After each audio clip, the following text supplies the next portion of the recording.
साधारण से भी कम अफ्रीकी मूल की थी, लेकिन बेहतरीन यूनिवर्सिटी में पढ़ी थी और बहुत काबिल थी। देखता हूँ लिटिल कॉन्डी अरब शेखों को धमका रही है। लिटिल कॉन्डी माने कोंडालीजा राइस, छोटी सी कोंडालीजा राइस, वो अमेरिका की ताकत पे शेखों को धमकाती। तो कोई चीज एजुकेशन से ज्यादा सीधी, अदरवाइज भी आपकी पर्सनालिटी के पोजीशन ने बहुत शोर मचाया कि एजुकेशन में कटौती क्यों नहीं कर रहे। तो उसने कहा कि जो पुल टूट जाएंगे वो दोबारा बन जाएंगे, मकान भी दोबारा तामीर हो जाएंगे, जो भी खराब होगा सब ठीक किया जा सकता है, लेकिन अगर एक जनरेशन बर्बाद हो गई तो उसे वापस नहीं लाया जा सकता है, फिर हम खत्म हो जाएंगे। इसलिए मैं कोई कटौती नहीं कर रहा।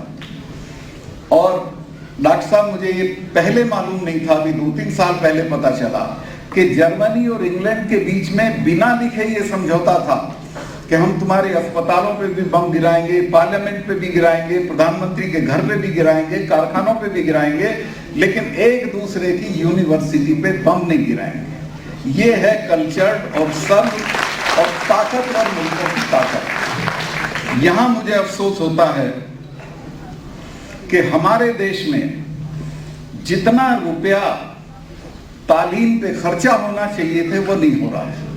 तालीम की क्वालिटी जो होनी चाहिए वो नहीं।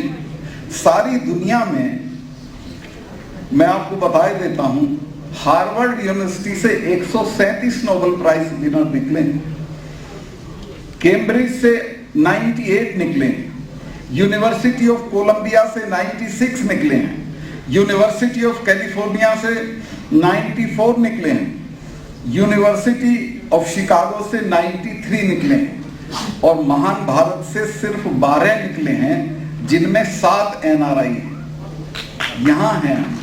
और किस लिए हैं? मैं 3 बार पार्लियामेंट में रहा हूं, पार्लियामेंट्री अफेयर्स मिनिस्टर रहा हूं। बजट पे जब बहस होती है तो 50 साल में आज तक भारत की संसद में शिक्षा के बजट पे बहस नहीं हुई। वहां सिस्टम यह है कि जो इंपॉर्टेंट महकमे हैं उन पे बहस हो जाती है, बाकी पे एक दिन वोट हो जाता है और उसको बोलते हैं गिलोटिन करना, यानी फांसी देना। सबको इकट्ठा करके वोट करके पास कर देते हैं। और उसका नतीजा है कि आज तक 6% से ज्यादा टोटल बजट का 6% से ज्यादा एजुकेशन, हायर एजुकेशन के ऊपर हिंदुस्तान ने खर्चा नहीं किया है। मेरा ये मानना है कि जब तक ये दुनिया हम नहीं बदलेंगे तो नोबेल प्राइज हमको नहीं मिलेंगे। हमारे लड़के ज़हीन है, और खासतौर से कश्मीर के तो बच्चों की मैं तारीफ करना चाहता हूं कि जहां भी जाते हैं ये बहुत ज़हीन है।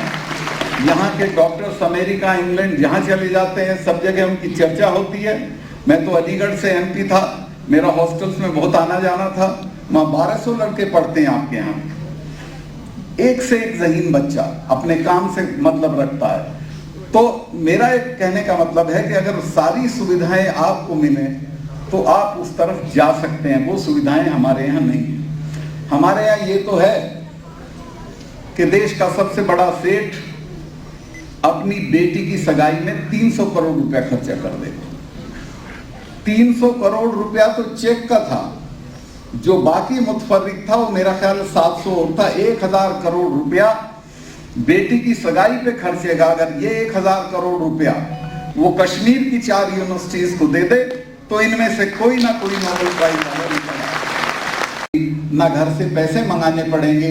मैं जितने दिन यहाँ हूँ ये कोशिश करूंगा कि कश्मीरी बच्चों को बाहर ना जाना पड़े, बढ़िया से बढ़िया तालीम यहाँ मुहैया हो। मैं बहुत लंबा तकरीर कर दी, उसके लिए माफी चाहता हूँ, और एक बार फिर आप सब लोगों को मुबारकबाद देना चाहता हूँ कि आप जिंदगी में आगे बढ़ें। बहुत बहुत शुक्रिया। Now the man himself हुए हैं, हो पाए हैं, जिनकी वजह से नहीं करना पड़ा, उनके लिए कार्य जैसा हो